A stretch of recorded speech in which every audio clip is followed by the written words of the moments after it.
Assalamualaikum warahmatullahi wabarakatuh. Alhamdulillah wassalatu wassalamu ala Rasulillah wa ala alihi wa sahbihi wa man walah, amma ba'd. Ayyuhal ikhwan rahimani wa rahimakumullah. Hari ini kita akan melanjutkan pembahasan pekan yang lalu. Kita akan membahas alasan dari kuburiyun, para penyembah kubur, atas syubhat-syubhat yang mereka miliki untuk membenarkan keyakinan dan amalan-amalan mereka, di mana mereka menganggap bahwa syubhat-syubhat itu adalah dalil-dalil yang jelas untuk mereka. Syubhat yang pertama adalah mereka menafsirkan kata al-wasilata di dalam Al-Quran surah Al-Ma'idah ayat ke-35 dan surah Al-Isra ayat ke-57. Itu artinya perantara menurut mereka.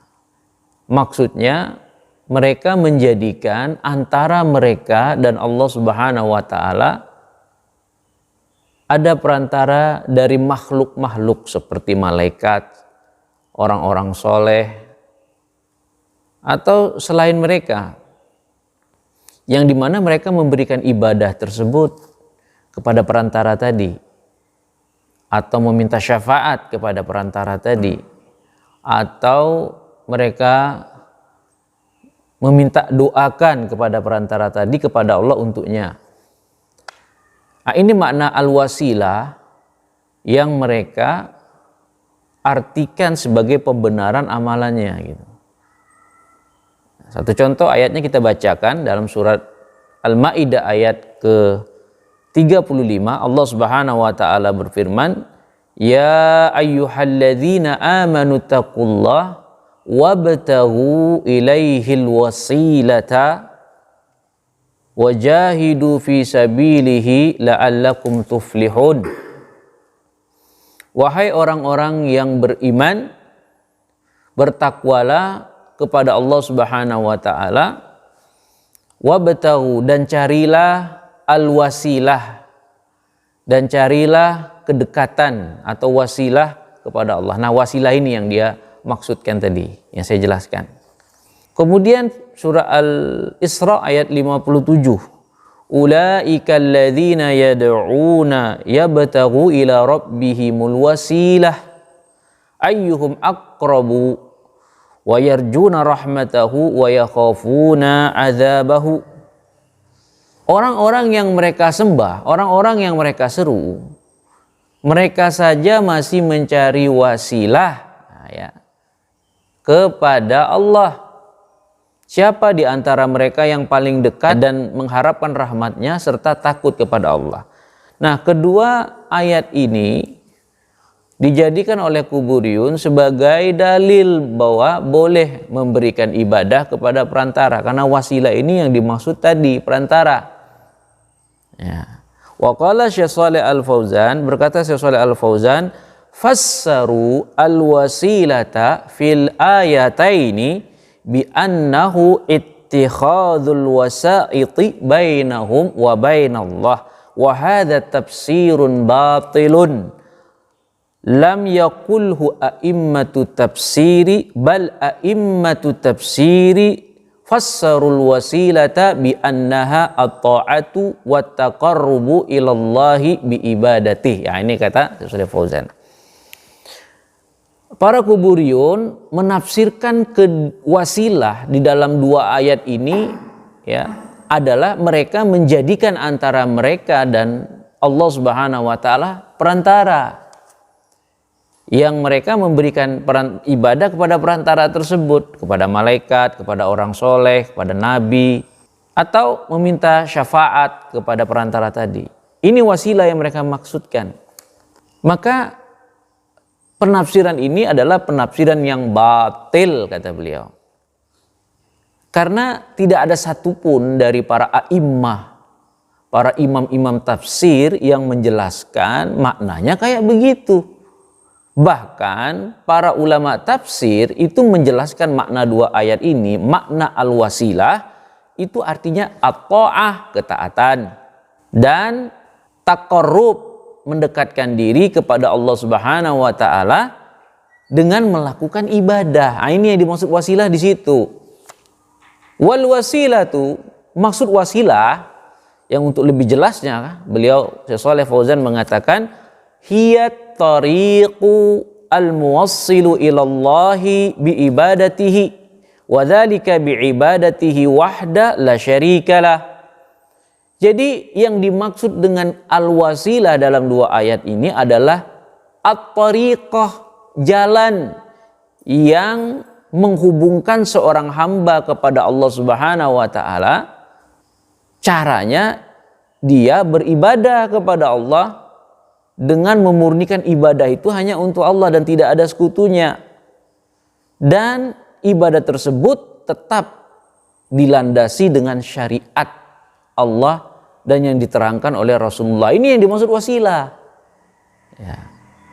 Atau bahasa lainnya al-wasilah dalam dua ayat ini, ya, hiya al-ibadatu wa ta'atu bi fi'lil awamiri wa tarkun nawahi.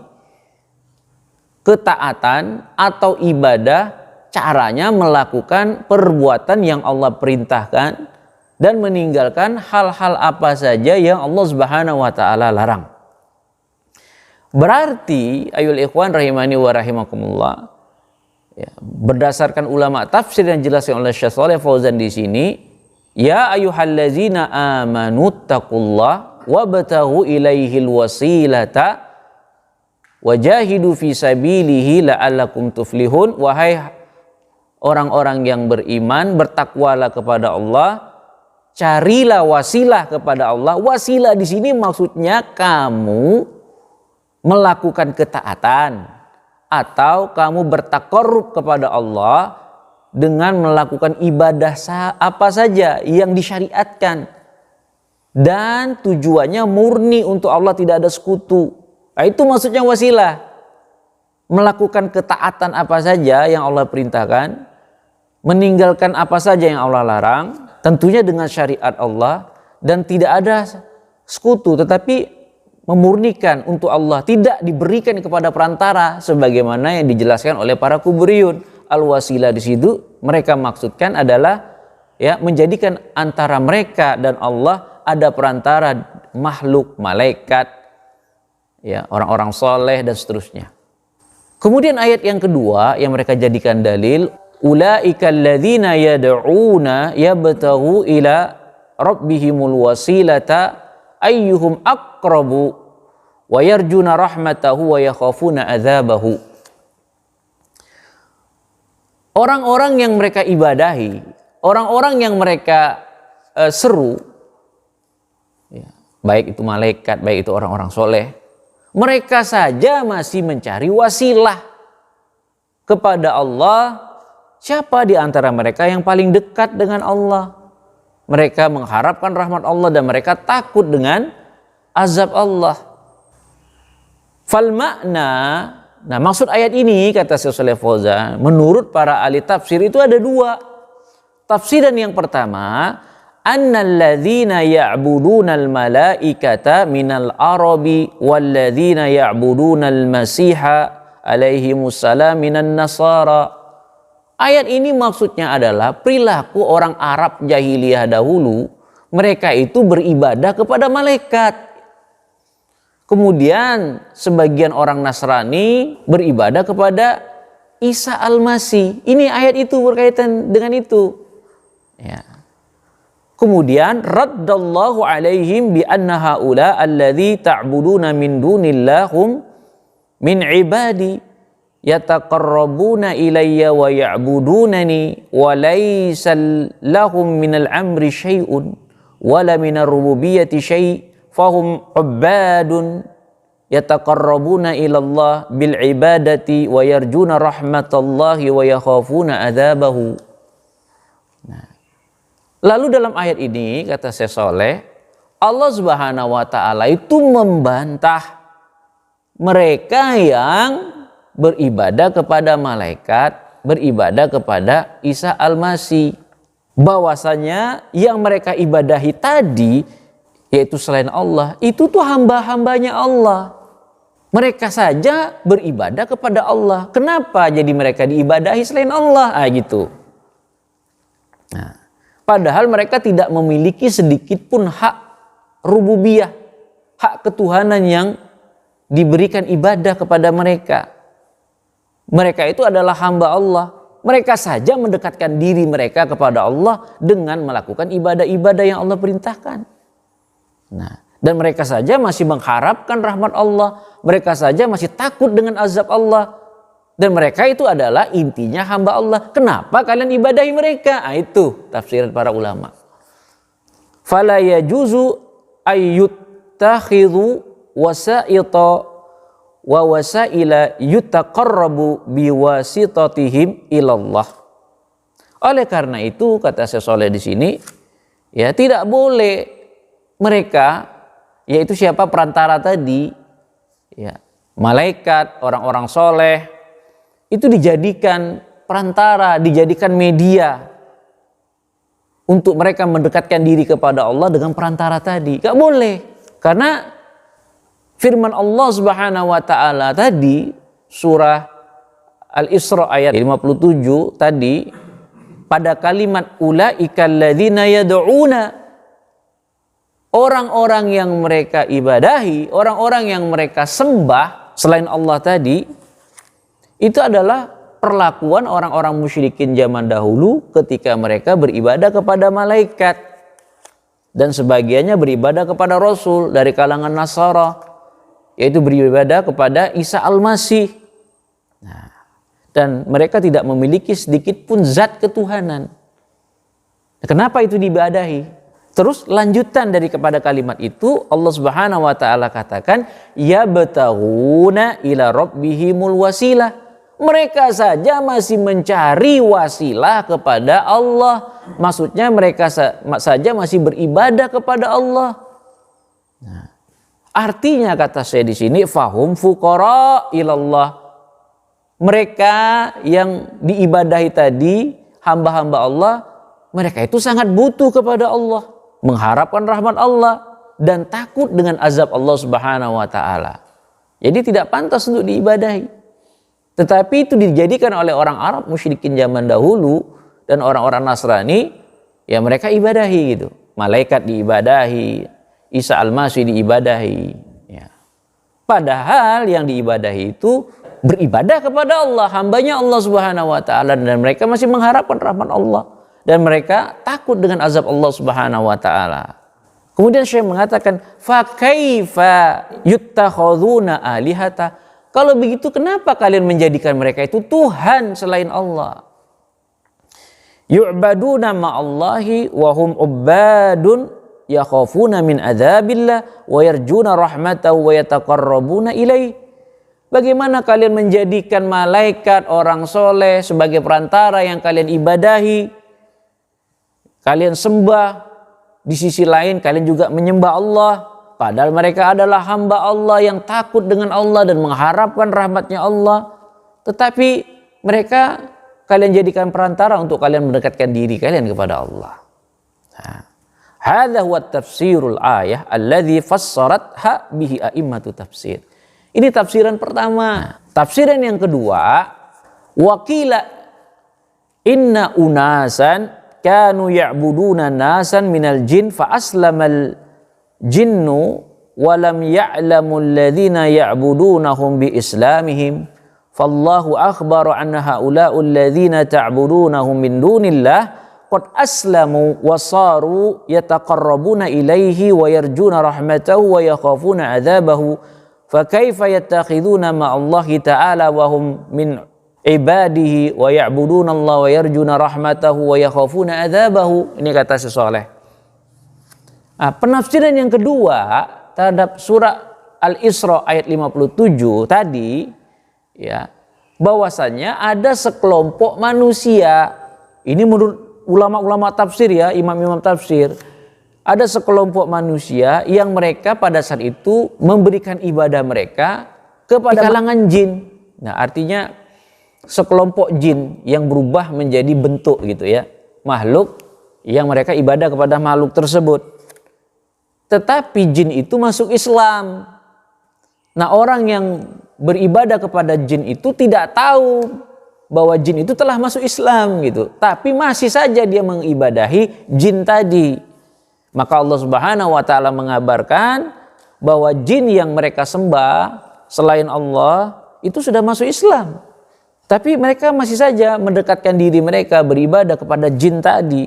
Padahal jin tadi sudah masuk Islam, sudah mengharapkan rahmat Allah, sudah takut dengan azab Allah. Bagaimana mereka itu dijadikan ibadah kepada selain Allah, dijadikan perantara selain Allah, padahal mereka itu adalah hamba-hamba Allah yang mengharapkan rahmat Allah dan takut dengan azab Allah. Itu tafsiran yang kedua. Ini tafsir yang kedua. Oleh karena itu Syekh mengatakan fala yajuzu ayyutakhadhu ma'allah.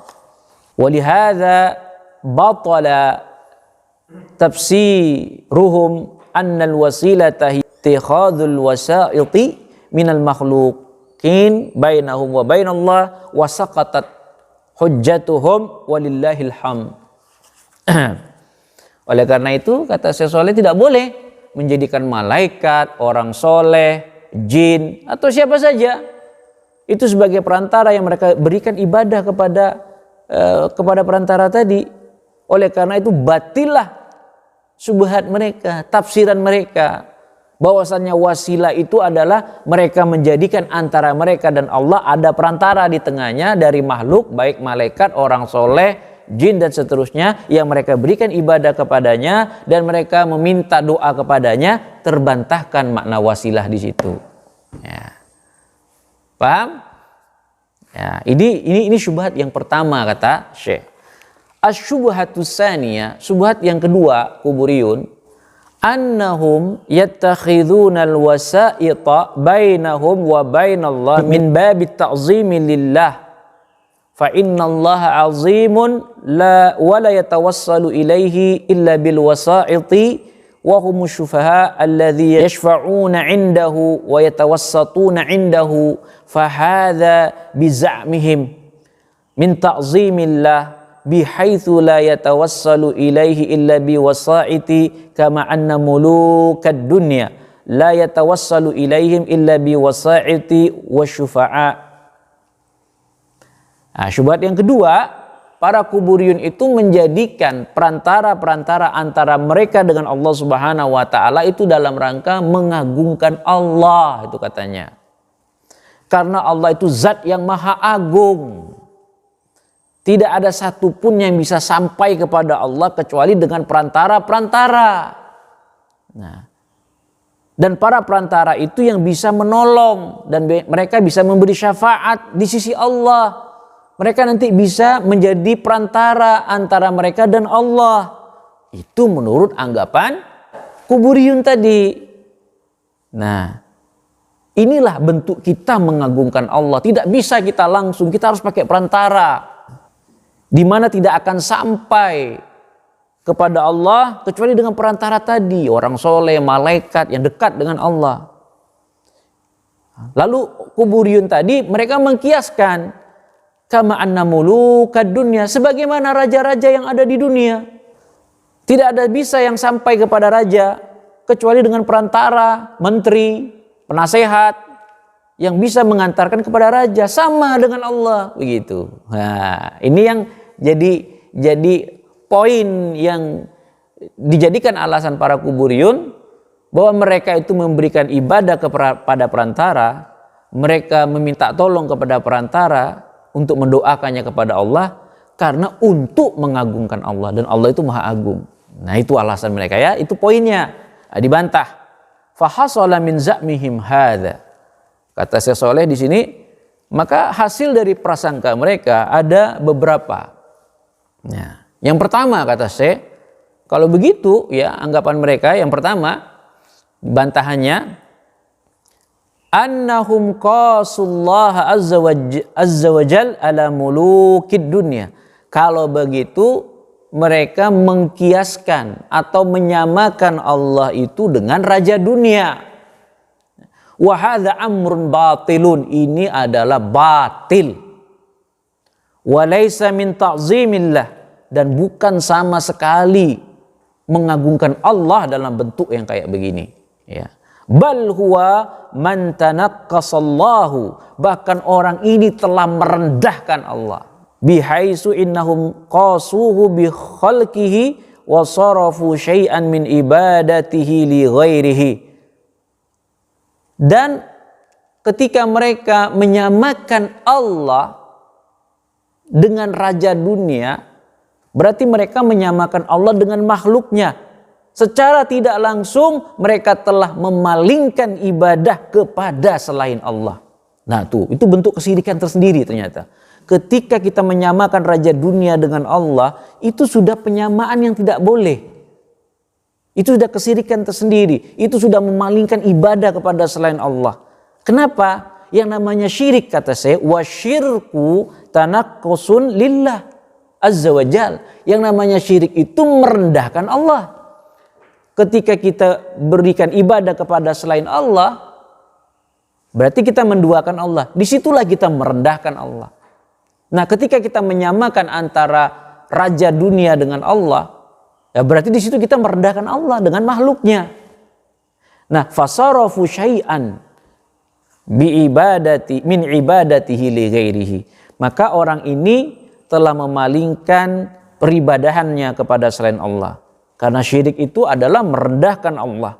Walaysa ta'ziman kama yaz'amuna, dan ini bukan bentuk pengagungan sebagaimana yang mereka anggap.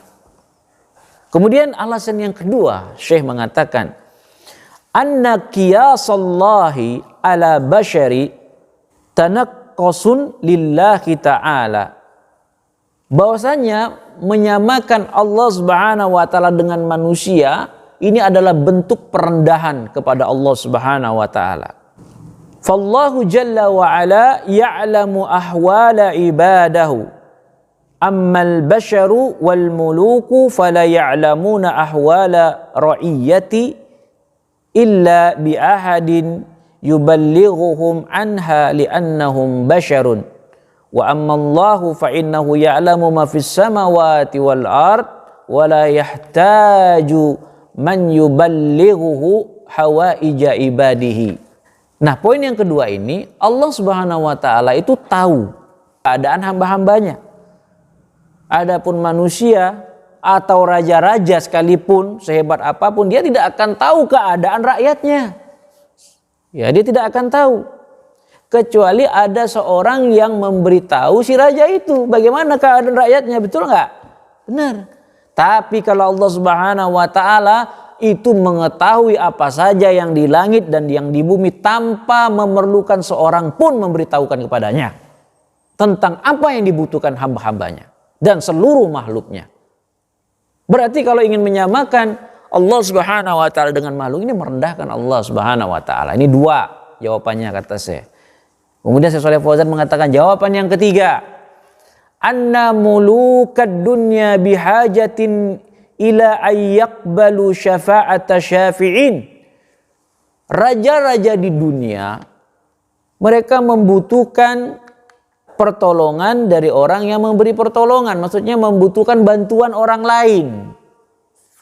Li'annahum bihajatin ilal a'wani wal wuzara. Yang namanya raja itu butuh penasehat, butuh menteri-menteri kabinet. Falau raddu syafa'atahum latanakkaru alaihim wa'aduhum. Seandainya kalau raja itu tidak mau mendengar masukan para menteri, tidak mau mendengar masukan para penasehat, niscaya para menteri dan penasehat itu akan mengingkari si raja itu, akan memusuhi raja itu. Fahum yakbaluna syafa'atahum. Tetapi para raja mereka selalu hampir menerima masukan daripada menteri dan para penasehatnya, walaupun sebenarnya si raja itu tidak suka. Ya. Tetapi karena untuk mempertahankan kedudukannya sebagai raja, mempertahankan tahtanya sebagai raja, dan supaya menarik hati manusia, supaya mereka tetap tunduk kepada si raja, ya maka mereka tunduk. Ya, dia mau mengikutinya. Tetapi Allah Subhanahu wa taala ghaniyun an ibadihi. Allah Subhanahu wa taala itu maha kaya, tidak butuh apapun dari hambanya. Tidak butuh menteri, tidak butuh penasehat. Ya, sebagaimana para pembantu-pembantu raja yang di dunia, enggak perlu. Jadi enggak bisa disamakan Allah itu dengan raja yang ada di dunia. Kemudian rabi'an, alasan yang keempat, anna mulukad dunya fil ghalib la yuriduna al khaira wa la yu'tuna at-talaba illa ma'at tathaquli wa amma Allah jalla wa ala fa karimun wa la yu'tharu alaihi ahadun idza iradatil khair li'ibadihi kama yu'tharu ala mulukid dunya. Yang keempat kata Syekh di sini bahwa raja di dunia pada umumnya mereka itu tidak mau yang namanya kebaikan. Mereka tidak mau menunaikan permintaan orang lain kecuali sebenarnya dalam keadaan terpaksa. Tetapi Allah Subhanahu wa taala Karim, Maha Mulia, Maha Dermawan. Tidak ada satupun yang bisa menghalangi Allah kalau Allah menginginkan kebaikan kepada orang lain. Sebagaimana raja di dunia itu bisa dipengaruhi oleh orang lain untuk dia melakukan kebaikan atau tidak. Ya Allah Subhanahu wa taala, "Idza talabtahu wa da'awtahu fa innahu qaribun mujibun." Tetapi kalau kamu meminta kepada Allah, kemudian berdoa kepada Allah, maka sesungguhnya Allah Maha dekat dan akan menjawab permintaanmu. Tidak perlu la yahtaju ila wasatatin bi khilafi mulukid dunya. Tidak perlu perantara Allah itu. Minta saja langsung kepada Allah, tidak perlu perantara. Berbeda dengan para raja-raja yang ada di dunia.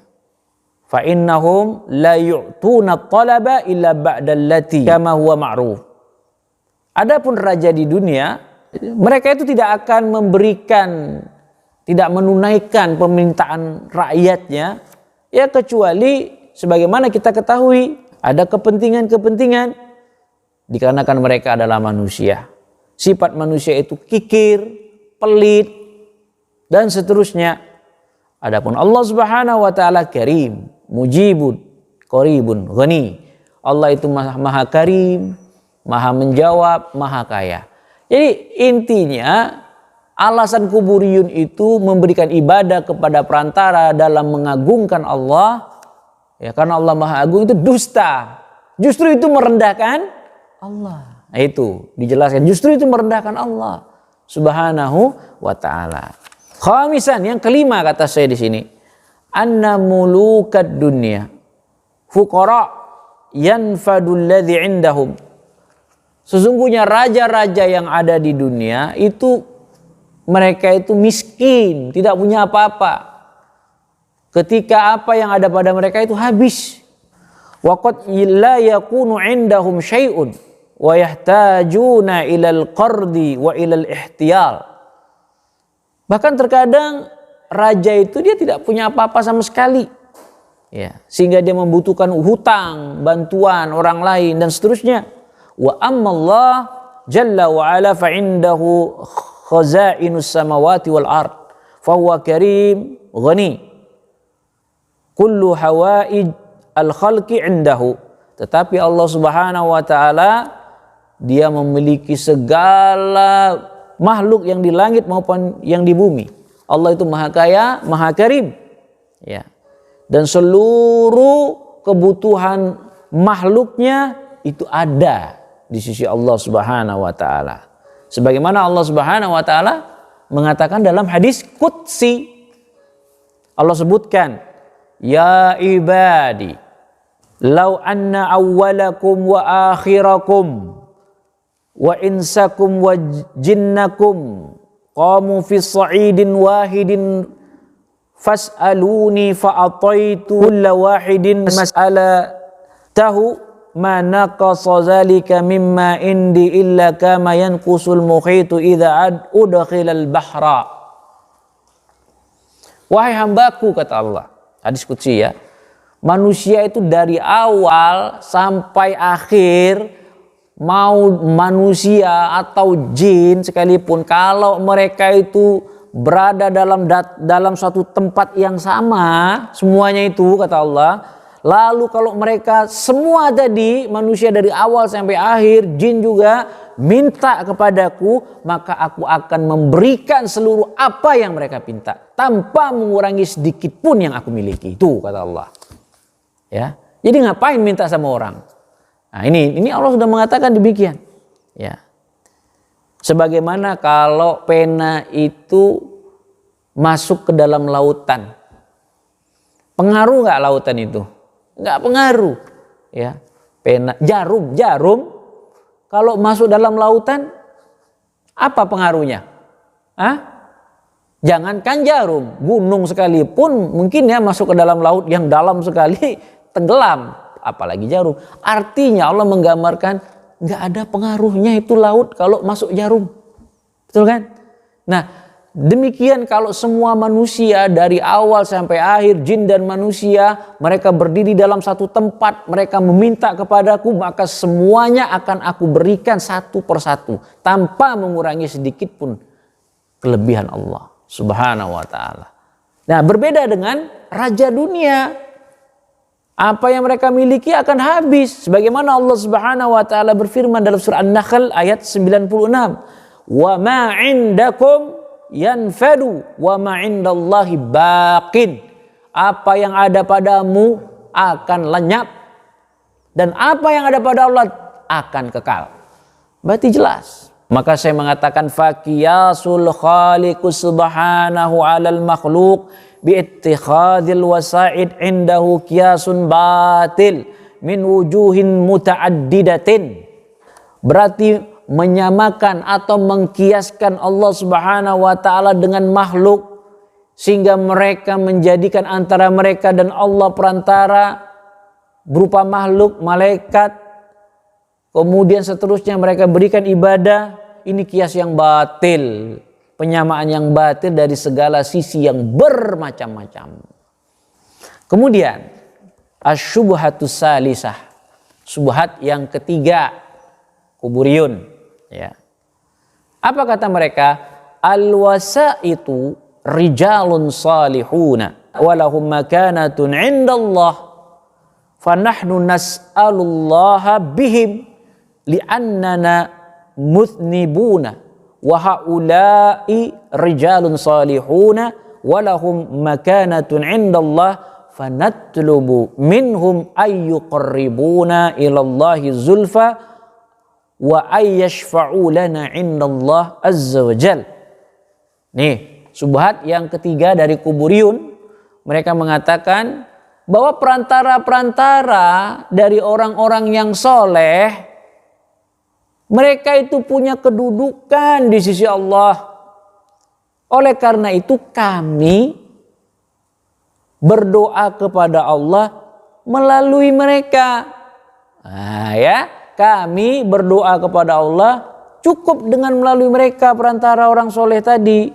Kenapa? Karena kami ini orang pendosa. Sementara mereka yang kami berdoa kepada Allah melalui mereka, ini orang-orang soleh. Ya. Mereka punya kedudukan di sisi Allah Subhanahu wa ta'ala. Makanya kami minta kepada mereka agar mereka bisa mendekatkan kami kepada Allah dengan sedekat-dekatnya.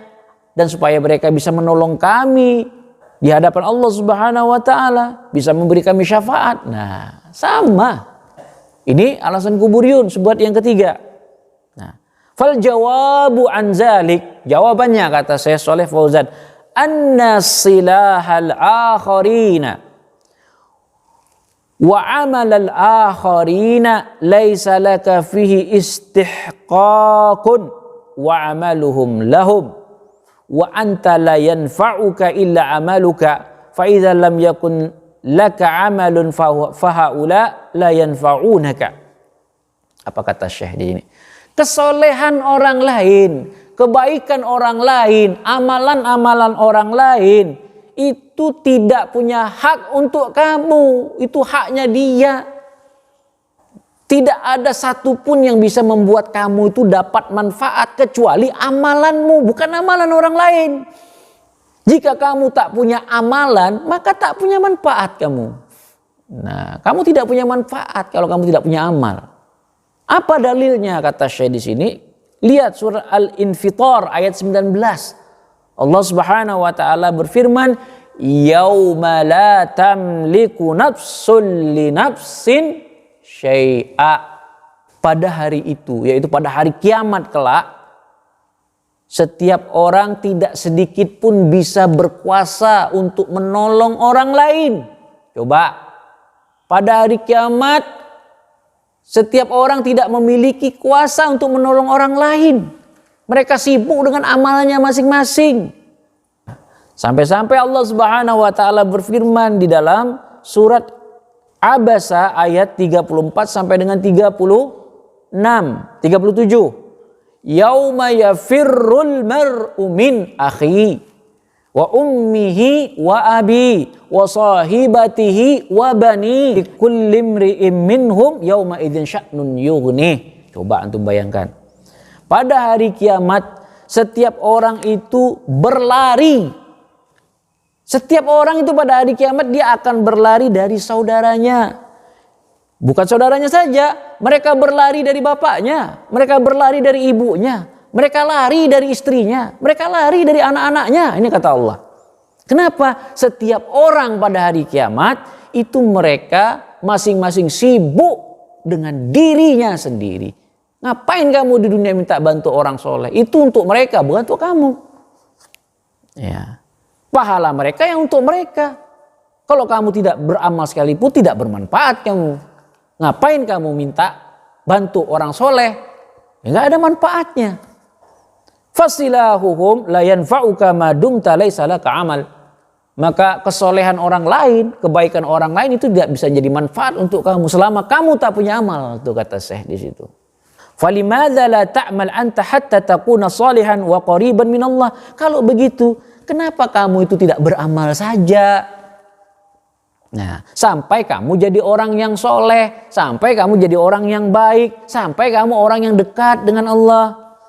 Wa amma anta taqida annahu yuqarribuka ilallah amalun ghairuka hadza minal khabbal.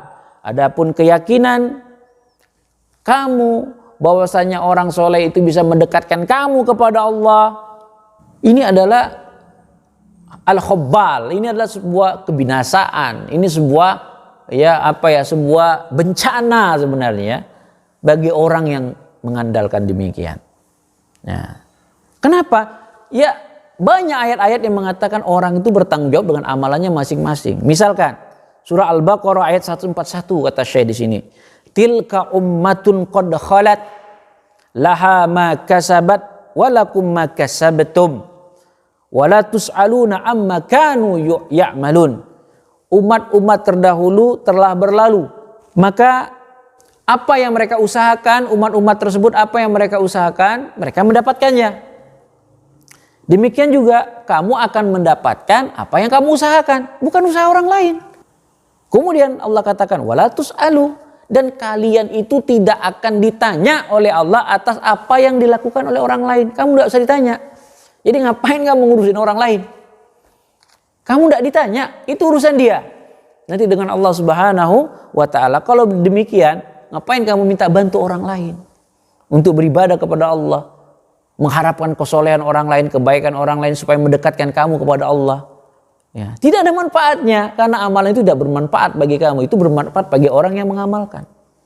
Nah, fala yanfa'uka silahuhum wa qurbuhum minallah. Jadi kesolehan orang lain, kedekatan orang lain kepada Allah itu tidak akan memberi manfaat bagi kamu. Idza lam takun anta ala amalis saleh, apabila kamu tidak melakukan amal yang saleh di atas akidah yang lurus, fa innahum la yanfa'unaka abadan. Mereka semua itu tidak akan bisa memberi manfaat kamu selama-lamanya. Ini alasannya. Kemudian wa aidan kata Syekh, amaluka hadza syirkun. Amalan kamu ini syirik. Nah, ini alasan yang kedua. Karena kamu memberikan ibadah kepada perantara dengan alasan perantara tadi orang soleh yang bisa membantu kamu kepada Allah, mendekatkan kamu kepada Allah karena mereka orang yang punya kedudukan di sisi Allah. Amalan kamu ini syirik. Wal musyriku la tuqbalu minhu syafa'ah. Sementara orang yang melakukan kesyirikan mana mungkin dapat syafaat? Kena semua. Orang yang musyrik tidak akan dapat pertolongan, tidak akan pernah dapat syafaat. Li'anna Allah Jalla wa'ala yaqul, karena Allah Subhanahu wa ta'ala berfirman dalam surat Al-Mudassir ayat 48, fama tanfa'uhum syafa'atu syafi'in. Ya, syafaat dari orang-orang yang pemberi syafaat itu tidak akan bisa menjadi manfaat, tidak bisa memberi manfaat kepada mereka. Artinya seseorang yang dia memberikan ibadah kepada orang soleh, kepada perantara dengan alasan itu adalah orang soleh yang bisa mendekatkan diri mereka kepada Allah, ya itu saja sudah kesyirikan. Berarti orang yang musyrik tidak akan diterima syafaatnya. Karena Allah sudah mengatakan demikian. Para pemberi syafaat tidak akan bermanfaat syafaat mereka kepada mereka yang melakukan kesyirikan. Ini alasan yang kedua. Fa'alaika an tasliha amaluka ma'allah. Kalau gitu hendaknya kalian itu memperbaiki amalan kalian kepada Allah Subhanahu wa taala. Wala taltafitu ila a'malil akharin, dan jangan kalian berpaling dari amalan-amalan orang lain. Ya, karena amalan itu untuk mereka. Jadi fungsi kita melihat orang rajin beramal, orang soleh supaya kita bisa meniru mereka, bukan mengharapkan kesolehan orang lain. Ya, nggak akan bermanfaat. Ya. Taib. Kemudian asyubhatur rabi'ah, syubhat yang keempat. Wahya syubhatun aridatun indahum. Anna Umar radhiyallahu anhu tawassala bil Abbas radhiyallahu anhu fil istisqa lima ajdabu wastasqau fa inna Umar radhiyallahu anhu talaba minal Abbas radhiyallahu anhuma amma Nabi sallallahu alaihi wasallam ayyad'u wallaha lahum bil ghaith faqala Allahumma inna kunna natawassalu ilaika binabiyyika fatasqaina wa inna natawassalu ilaika bi ammin nabiyyina qum ya Abbas fad'u faqama al-Abbasu fada'a lahum fastajaballahu lahum. Ya. Syubhat yang keempat, para kuburiyun mereka menjadikan perbuatan Umar bin Khattab radhiyallahu anhu ketika bertawassul kepada paman Nabi Abbas, ketika ketika dalam sholat istisqa minta hujan, pada saat itu para sahabat mengalami kemarau yang panjang, lalu para sahabat terwakili dengan Umar bin Khattab, mereka meminta hujan kan, sholat istisqa. Maka Umar datang ke Abbas meminta Abbas paman Nabi, ya, supaya dia berdoa kepada Allah untuk kaum muslimin pada saat itu supaya hujan turun. Faqala, maka berkata Umar pada saat Allahumma inna kunna natawassu ilaika binabiyyika. Sesungguhnya ya Allah, sesungguhnya kami dulu bertawasul kepada Nabi, ya. Nah, sekarang kami bertawasul kepada paman Nabi. Qum ya Abbas, kata Umar. Berdirilah Abbas. Fad'u, doakanlah kepada Allah supaya hujan turun. Faqamal Abbas, maka Abbas paman Nabi pun berdiri. Fada'a lahum fastajaballahu lahum. Dia berdiri berdoa minta hujan, maka Allah kabulkan. Ya. Seperti Muawiyah juga, ya, meminta kepada Yazid bin Aswad, kan gitu juga. Qalu, lalu dari riwayat ini, ya, para kuburiyun mengatakan qalu tawassala Umaru bil Abbas dalilun ala anna ittikhadzal wasa'iti jaizun. Coba lihat Umar bin Khattab, dia bertawassul kepada paman Nabi Al-Abbas. Ini sebagai dalil bahwa menjadikan perantara-perantara itu boleh. Nah, ini kata kuburiyun, ya, dengan dalil ini juga. Nah, qalu Fanaqulu lahum, kata Syekh Shalih Al-Fauzan, kita katakan kepada mereka, subhanallah, maha suci Allah, kata Syekh dia, inna Umar tawassala bid-du'ail Abbas walam yatawassul bidzatil Abbas au bijahihi wa innama tawassala bid-du'aihi faqalakum fad'u wa talaba ad-du'a minas salihin amrun masyru'. Maha suci Allah, Umar bin Khattab itu bertawasul meminta doa kepada Abbas. Umar itu tidak bertawasul dengan pribadi Abbas. Umar itu tidak bertawasul dengan kemuliaan Abbas. Umar itu tidak bertawasul dengan kedudukan Abbas. Tetapi Umar bertawasul meminta Abbas mendoakan kepada Allah untuk mereka. Makanya Umar mengatakan, doakanlah wahai Abbas untuk kami. Minta doa. Dan meminta doa kepada orang yang soleh, yang masih hidup, yang ada di depannya, masyru'. Itu disyariatkan, boleh. Kecuali meminta doa kepada orang yang soleh yang sudah mati. Atau meminta doa kepada orang soleh tidak ada di hadapannya. Nah, dengan meyakini bahwa orang soleh itu bisa mendengar, padahal nggak mungkin jauh. Nah, ini syirik. Tetapi kalau meminta doa kepada orang soleh yang dia ada di hadapan kita, bukan gaib dan dia mampu untuk melakukannya, ya, dia belum mati, ini masyru', ini disyariatkan, kata Syekh Fauzan. Mana dalilnya? Wan Nabi sallallahu alaihi wasallam, Nabi SAW bersabda kepada Umar bin Khattab radhiyallahu sendiri dalam hadis riwayat Ahmad, Abu Daud, Tirmizi, Ibnu Majah, ya, apa kata Rasulullah? Lamma arada Umar radhiyallahu anhu ayyusafara lil umrah wada'ahu Rasul sallallahu alaihi wasallam qala lahu la tansana ya akhi min salihi du'aika. Jadi ketika Umar bin Khattab radhiyallahu anhu dia mau umroh, safar umroh, lalu dipanggil oleh Rasulullah sallallahu alaihi wasallam, lalu Rasulullah mengatakan kepada Umar, ya Umar, la tansana, jangan kamu lupakan kami, wahai akhi Umar, dari kebaikan doa-doamu.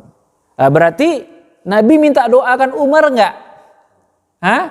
Nabi sendiri SAW minta doakan Umar, jangan lupa wahai Umar, ketika kamu umroh doakan saudaramu dengan doa-doa yang baik. Di situ Umar posisinya hidup enggak? Nabi hidup enggak? Nah, ini disyariatkan, boleh.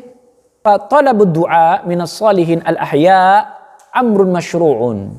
Kata saya di sini, maka meminta doa kepada orang-orang soleh yang masih hidup ini disyariatkan. Wa ammal mayyitu fala, adapun orang yang sudah mati, fala yutlabu minhu syai', tidak boleh sedikit pun kita minta kepada mereka. Tetapi orang yang masih hidup, yang ada, boleh. Ya. Taib.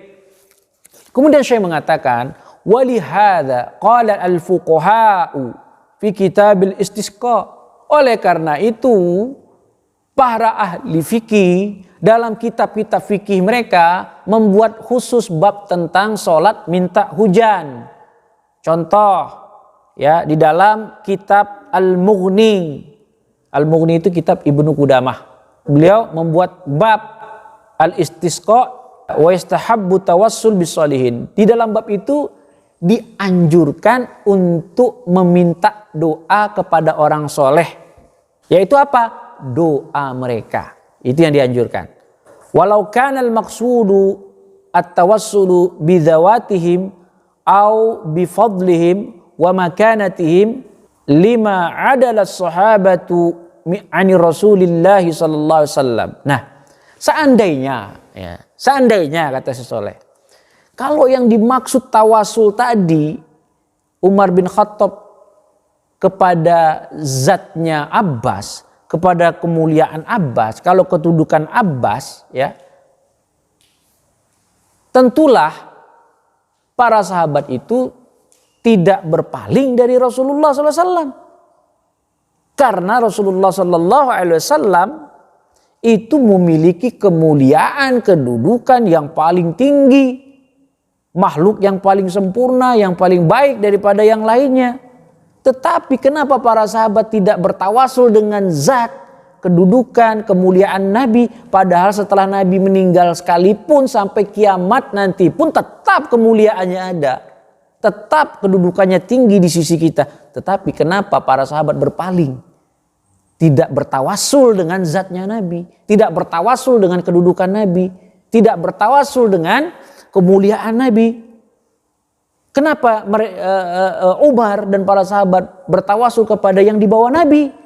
Siapa? Pamannya Nabi, Al-Abbas. Nah, karena keutamaan siapapun ketika dia sudah meninggal menjadi mayit, tidak boleh diminta doanya, tidak boleh bertawasul kepadanya.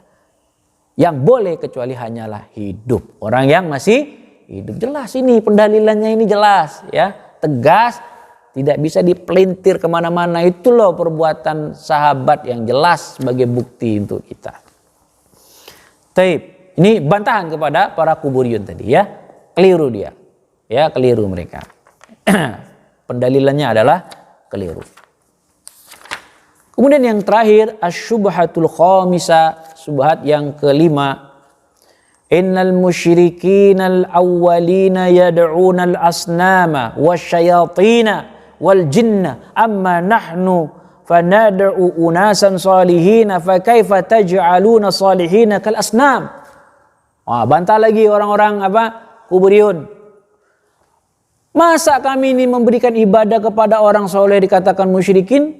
Orang-orang musyrikin zaman dulu ya, mereka itu berdoa kepada patung, kepada batu, kepada pohon, kepada setan, kepada jin.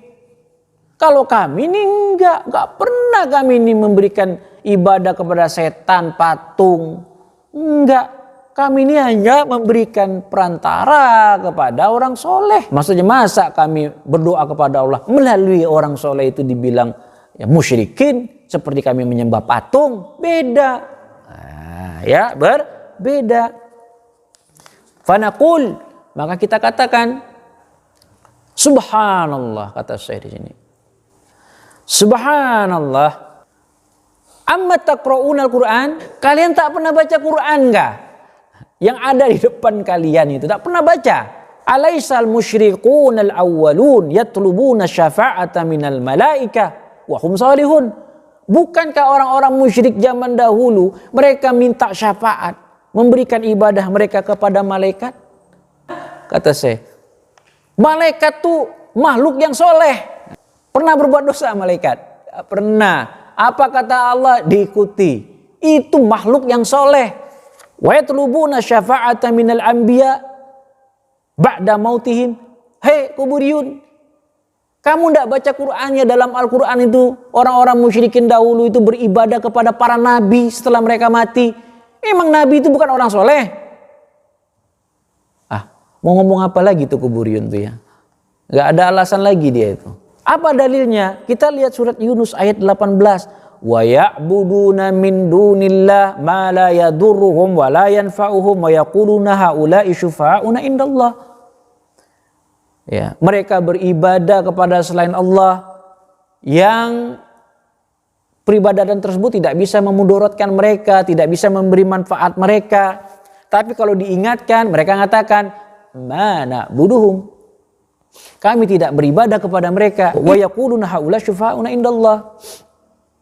Ya, supaya perantara tadi orang soleh atau malaikat itu bisa memberikan kami pertolongan, bisa memberi kami syafaat di sisi Allah. Nah, pemberi syafaat di situ siapa? Malaikat dan para nabi. Itu yang dimaksud orang-orang musyrikin zaman dulu. Dalam tafsiran para a'immah, para ulama-ulama tafsir. Wa hum ya'budunal malaika wa Uzair. Mereka beribadah kepada mereka, kepada Uzair. Uzair itu orang soleh. Wal Masih, mereka beribadah kepada Isa. Wa haula unasus salihun, dan mereka adalah orang-orang yang salihun. Fal jahiliyun mutafarriquna fi ibadatihim. Maka orang-orang musyrik jahiliyah dahulu mereka ibadahnya bermacam-macam, bukan patung saja. Lagi pula yang namanya berhala itu bukan sesuatu padat yang diukir saja seperti batu dan kayu, bukan. Yang namanya berhala itu luas, tidak tercakup dengan benda tertentu. Intinya berhala itu sesuatu yang diibadai selain Allah, ya berhala. Gitu. Hawa nafsu bisa jadi berhala. Ya, harta juga bisa jadi berhala. Siapa harta yang bisa jadi berhala? Korun. Itu. Firaun apa? Kekuasaan. Jadi berhala bagi dia sampai dia sombong dan seterusnya. Ini ayat ikhwan rahimani wa rahimakumullah. Mungkin ini saja yang bisa saya sampaikan. 5 syubhat kuburiyun telah dibantah oleh Syekh Shalih Al Fauzan tentang syubhat-syubhat mereka. Ya, mudah-mudahan bermanfaat. Subhanakallah wa bihamdika asyhadu an la ilaha illa anta astaghfiruka wa atubu ilaik. Assalamualaikum warahmatullahi wabarakatuh.